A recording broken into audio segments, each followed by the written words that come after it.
This is day 377 of solving the Rubik's Cube blindfolded every single day until I break the national record. What's wrong with this cube?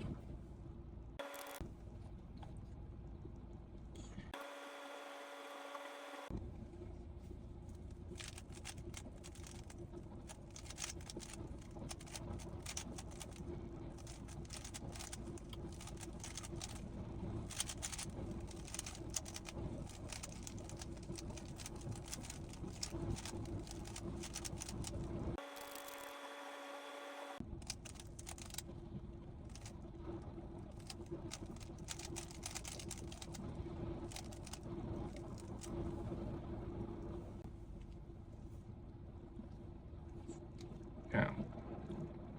It is so hard to combine a new method you're learning with something you're consistent on it. So this is why it affects your memo, it affects your performance, your ability to solve fast. All of these things, they just get combined and then they mess up the overall performance. So once you get used to the new method, then you can come back to the original attempts. Good tip.